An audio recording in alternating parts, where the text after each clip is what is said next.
The U.S. seizure and boarding of the Russian-flagged oil tanker Marinera, formerly the Bella 1, is a move bound to raise tensions with Russia and risk escalation, a sanctions expert has warned on Wednesday. Gonzalo says Eras Queen of the Royal United Services Institute said the shutting off and the boarding of the Marinera tanker after it obtained the Russian flag is a telling example of Washington's hard line on Venezuela's sanctions enforcement.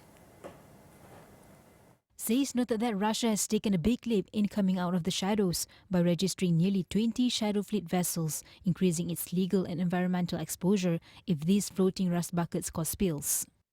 Seizing tankers is a very costly measure. Of course, these military operations have their own costs.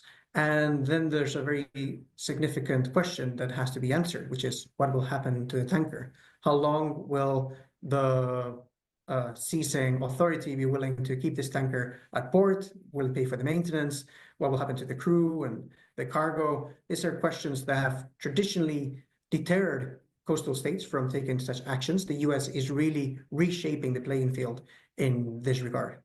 The US has been sanctioning Venezuela shadow fleet tankers for quite some time now, over 50 of them in this case, and still dozens of them still oil-laden lurk around the region under the blockade, and many of them are choosing, when they're en route to Venezuela, to turn back, exemplifying the impact that these measures are taking.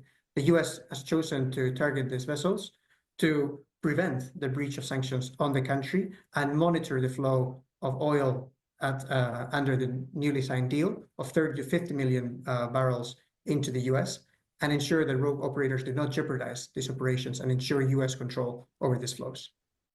Despite this, he said the US was not deterred and pressed ahead with the operation. The US seized 2 Venezuela-linked oil tankers in the Atlantic Ocean on Wednesday as part of the President Donald Trump's aggressive push to dictate oil flows in the Americas and force Venezuela's socialist government to become an ally. After capturing Venezuelan President Nicolas Maduro in a Saturday military raid on Caracas, the US is escalating its blockade of vessels that are under sanctions and going to and from the South American country, a member of the OPEC oil group.